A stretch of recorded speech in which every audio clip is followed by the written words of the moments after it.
Halo semuanya, jadi di sini kita akan belajar mengenai permainan belajar sambil bermain ini. Jadi di sini permainannya itu berupa modifikasi permainan gobak sodor atau galasin. Mungkin ada yang tahu galasin atau juga ada yang tahu gobak sodor yang dicampurkan dengan permainan ular tangga. Untuk sebelum kita cari tahu tentang permainannya, kita akan mencari tahu tentang bagaimana sih membuat permainan ini gitu. Jadi di sini permainannya itu yang pertama saat pembuatannya kita harus menentukan materi yang akan digunakan. Misalkan pada bab bilangan atau di bab geometri, aljabar atau yang lainnya gitu. Kita harus nentuin dulu materi matematika apa yang dibutuhkan siswa seperti itu. Lalu yang kedua kita menggambar desain permainannya terlebih dahulu. Bisa membuat di PC dengan menggunakan Paint atau CorelDRAW atau juga bisa manual. Jadi kita bisa di kertas gambar dan usahakan desainnya sesederhana mungkin. Lalu, nah ini contoh desain permainan gobak sodor. Jadi di sini ada beberapa kotak, banyak kotak, ada banyak titik dan juga ada simbol-simbol di sini. Usahakan desainnya sesederhana ini, jangan terlalu banyak simbol-simbol yang dimasukkan. Yang ketiga adalah menyiapkan materi matematikanya, yaitu menentukan fakta-fakta dari materi yang digunakan, kemudian pertanyaan-pertanyaan yang terkait dengan fakta yang sudah dipilih, serta kunci jawaban. Untuk kunci jawaban ini sebenarnya opsional, boleh dibuat ataupun tidak, nggak apa-apa, terserah. Kemudian banyaknya fakta dan pertanyaan mengikuti banyaknya kotak fakta dan pertanyaan yang sudah didesain, dan usahakan fakta dan pertanyaan tidak berupa rumus melainkan sebuah kalimat atau pengimplementasian materi yang dapat memacu kemampuan literasi dan juga numerasi siswa. Jadi di sini nanti kita untuk fakta dan pertanyaannya tidak menemukan rumus dari luas segitiga adalah bla bla bla bla ataupun rumus dari volume balok adalah bla bla bla tidak. Jadi usahakan dibuat menjadi sebuah kalimat agar literasi siswa juga bisa berkembang seperti itu. Untuk yang keempat, menyiapkan alat bahan. Yang pertama kertas karton, kertas buffalo, kemudian kardus bekas, kertas HVS putih, gunting, pensil penggaris dan juga spidol berwarna. Untuk satu permainan ini dibutuhkan segini banyak. Jadi untuk kertas buffalo dengan 3 warna berbeda itu dimaksudkan untuk kartu pertanyaan, kartu fakta, dan juga kartu kunci jawaban. Untuk yang kunci jawaban, seperti saya katakan tadi, ini bersifat opsional. Jadi yang penting adalah kartu pertanyaan dan juga kartu fakta atau pengetahuan, seperti itu. Kemudian yang kelima, menggambar permainan yang sudah didesain di kertas karton menggunakan pensil dan penggaris, lalu ditinggalkan dengan spidol hitam.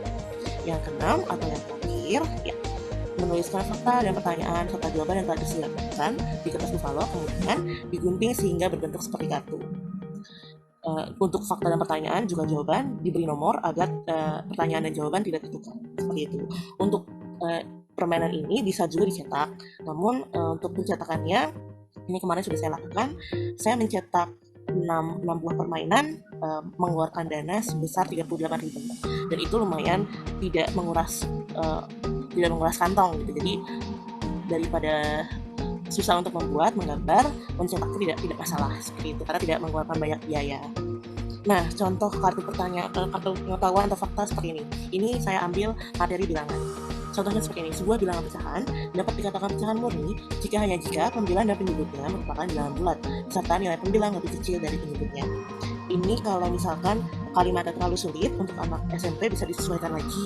Jadi buatlah kalimat yang bisa memacu literasi siswa seperti yang saya katakan di awal. Kemudian untuk contoh kartu pertanyaannya, pertanyaan 1, pembilang dalam pecahan terdiri dari bilangan-bilangan bulat, sedangkan penyebut dalam pecahan terdiri dari bilangan-bilangan asli. Apakah pernyataan di atas benar? Dan berikan alasannya, kalau benar mengapa, kalau salah mengapa, seperti itu. Lalu ini untuk contoh kartu jawaban yang bersifat opsional. Jawaban dari pertanyaan di atas adalah benar karena syarat bilangan pecahan penyebut tidak boleh merupakan bilangan bulat, yaitu bilangan desimal dan juga bilangan bulat negatif, seperti itu. Lalu yang terakhir adalah membuat dadu yang sederhana dari kardus bekas. Untuk dadu, mata dadunya itu hanya 3, bernilai 1, 2, 3, dan nilai mata dadu bisa ditulis secara acak di setiap sisi dadu, seperti itu. Nah, kita akan ngobrol atau membahas tentang how to play permainan ini, cara bermain dari permainan ini. Jadi di sini ada 3 titik awal. Permainan ini terdiri dari 6 pemain, terdiri dari 3 pelari dan 3 penjaga. Pelari 1, pelari 2, pelari 3, penjaga 1, penjaga 2, penjaga 3. Untuk khusus penjaga, dia ada daerahnya. Jadi di sini kan ada daerah merah, biru, hijau. Daerah merah itu untuk penjaga 1, daerah biru untuk penjaga 2, dan daerah hijau untuk penjaga 3. Untuk penjaga, dia tidak boleh berlari melebihi batas area jaga. Jadi untuk misalnya penjaga satu, dia jalannya hanya boleh di daerah yang berwarna merah saja, nggak boleh lewatin gitu. Dan seterusnya demikian juga untuk penjaga dua dan penjaga tiga. Untuk pelari, fokusnya atau tujuan dari pelari itu gimana caranya mereka melewati penjaga satu, penjaga dua, dan juga penjaga tiga agar sampai di titik akhir. Di titik akhir di sini. Nah, mereka pemain baik pelari maupun penjaga bisa berjalan, namun tidak boleh berjalan secara diagonal. Yang artinya mereka tidak boleh miring jalannya, harus lurus, mau lurus ke depan, ke samping, ke belakang, gitu. Jadi nggak boleh miring intinya. Kemudian jika mereka berhenti, mereka semua pemain, ke-6 pemain ini berhenti di kotak yang ada tanda seru, misalkan pelari 2 berhenti di sini, maka pelari harus memilih kartu fakta secara acak, lalu membacakan dan menjelaskan kepada semua pemain. Gitu. Jadi kayak contoh tadi faktanya ini misalkan sebuah segitiga dikatakan segitiga sama sisi jika ukuran ketiga sisi dari segitiga tersebut sama panjang. Nah, dia harus menjelaskan apa maksud dari fakta ini. Boleh dia gambar di suatu kertas, gambar segitiga seperti apa, lalu penjelasannya seperti apa, seperti itu. Kemudian kalau misalkan pemain berhenti di kartu yang ada tanda tanya, maka pemain harus memilih acak satu kartu pertanyaan, dan dia harus menjawab pertanyaan selama 60 detik, atau batas waktu untuk menjawab pertanyaan itu selama 60 detik. Jika tidak bisa menjawab, maka baik penjaga maupun pelari harus balik ke posisi awal. Misalkan nih, pelari 2 sudah sampai di sini, di titik ini, tapi dia tidak bisa menjawab, maka dia harus kembali ke titik awal dia berada. Begitu pula dengan penjaga. Kalau misalkan penjaga sudah di sini, terus dia nggak bisa jawab, maka dia harus balik. Seperti itu. Pemenang dari permainan ini siapa? Ada 2 syarat. Pemenangnya adalah ketika semua penjaga menang, ketika penjaga bisa mematikan semua pelari. Atau pelari menang ketika salah satu dari mereka bertiga bisa berada di kotak titik akhir. Bagaimana cara penjaga untuk mematikan pelari? Caranya penjaga bisa mematikan pelari adalah ketika pelari dan penjaga berada di satu kotak yang sama. Kalau sudah kayak gini, artinya si pelari mati dan tidak bisa main lagi. Seperti itu. Permainan ini tidak dibatasi oleh waktu, jadi bisa sampai berjam-jam kalau mau bermain yang sungguh-sungguh gitu. Dan hukuman bagi yang kalah atau tim yang kalah adalah menyebutkan satu implementasi dari pengetahuan atau fakta yang sudah pernah dibacakan. Misalkan pengetahuan ini nih, sebuah segitiga dikatakan segitiga sama sisi jika ukuran ketiga sisi dari segitiga tersebut sama panjang. Misalkan tim yang kalah menyebutkan contoh dari segitiga sama sisi itu apa sih kalau di kehidupan nyata. Misalkan adalah pastel yang berbentuk segitiga sama sisi, seperti itu. Kita masuk ke contoh ya, bagaimana cara bermainnya. Oke, kita akan contoh bermain. Langsung aja kita praktekkan cara bermain. Karena di sini saya tidak punya dadu, maka dadunya saya memakai spinner di sini. Ini ada 1, 2, 3, penilaian 1, 2, 3. Kemudian karena saya juga tidak bisa memperlihatkan kartu pertanyaan dan fakta yang saya punya, yang saya cetak, maka di sini juga sama. Saya akan menggunakan spinner untuk memilih acak kartu fakta dan juga kartu pertanyaan. Jadi di dalam permainan itu terdapat 12 fakta dan juga 15 pertanyaan. Untuk permainannya sudah saya cetak. Salah satu lagi aturan yaitu cara melempar dadu. Jadi aturan pelemparan dadu itu dimulai dari pelari 1, kemudian penjaga 1, lalu dilanjutkan pelari 2, kemudian dilanjutkan penjaga 2, kemudian pelari 3, dan diakhiri oleh penjaga 3. Dan muter seperti awal lagi. Jadi ini untuk pelemparan dadu untuk pelari 1. Pelari 1 dia dapat kira-kira berapa? 3 kayaknya sih. Oke, 3. Jadi dia jalan 3 langkah. 3 langkah, 1, 2, 3 ke depan. Oke. Sekarang untuk penjaga 1. Penjaga 1 dapat 1 langkah. Penjaga 1 dapat 1 langkah, kita ke kanan. Sekarang untuk pelari 2.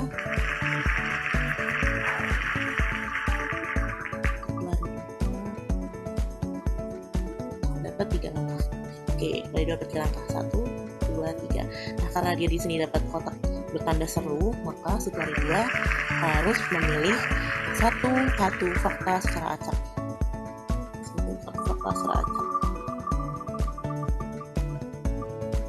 Fakta berapa yang dia dapat? Oke, fakta 4. Kartu fakta 4 di sini kita remove. Oke, Nah, di sini fakta yang dia dapat adalah segitiga siku-siku ialah segitiga yang memiliki sudut 90 derajat di salah satu sudutnya. Nah, di sini si pelari 2 harus menjelaskan maksud dari fakta ini. Boleh dia gambar segitiga, misalkan segitiga siku-siku ialah segitiga yang memiliki sudut 90 derajat di salah satu sudutnya. Jadi, sudut siku-siku kan sudut yang seperti ini tegak lurus ya.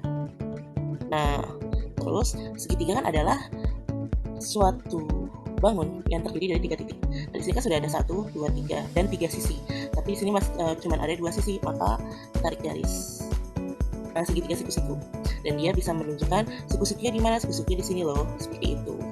Nah, contoh untuk penjelasan satu fakta yang sederhana seperti ini, dan dia harus menjelaskan kepada semua teman-teman di kelompoknya sampai teman-temannya paham, seperti itu. Kita akan bermain untuk menjaga dua.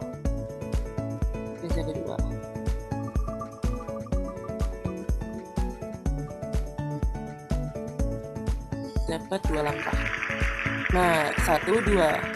Karena si penjaga 2 satu kotak, berada satu kotak dengan pemain atau pelari 2, maka otomatis pelari 2 mati. Kita geser ke sini.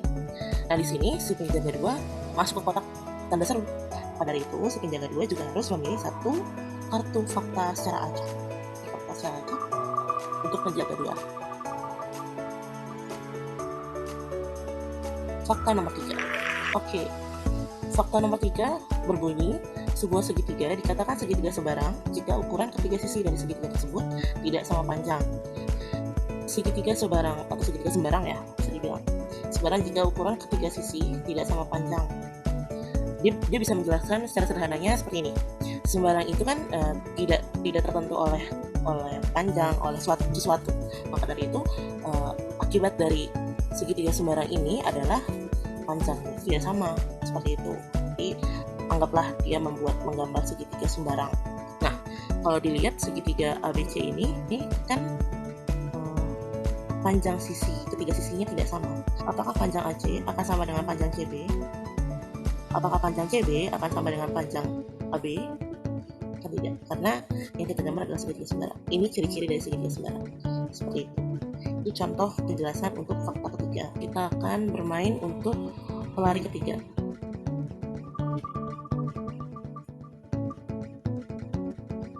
Dapat 2 langkah untuk pelari ketiga. Pelari ketiga dapat 2 langkah, 1, 2. Di sini dia dapat kartu pertanyaan. Dari itu, pelari ketiga harus mengambil satu kartu pertanyaan secara acak.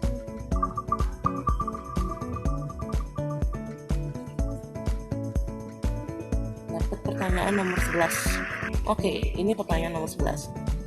Keliling dari segitiga EFG sama dengan jumlahan dari panjang garis EF, garis FG, dan garis GE. Apakah pernyataan tersebut benar? Di sini diminta alasannya. Kalau benar kenapa, kalau salah kenapa. Jadi, misalkan kita ambil contoh, ambillah gambar segitiga sembarang, segitiga EFG.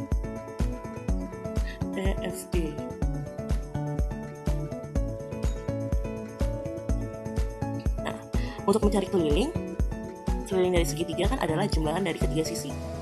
Sisi ini, sisi EF, sisi FG, dan juga sisi GE.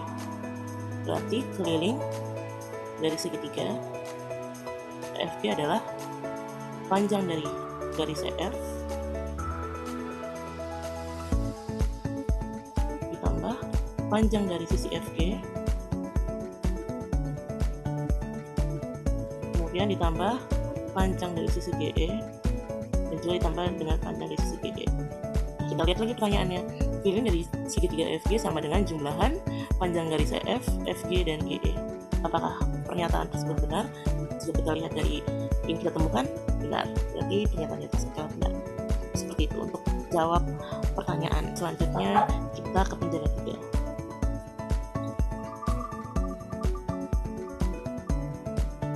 Penjaga 3 dapat 2 langkah.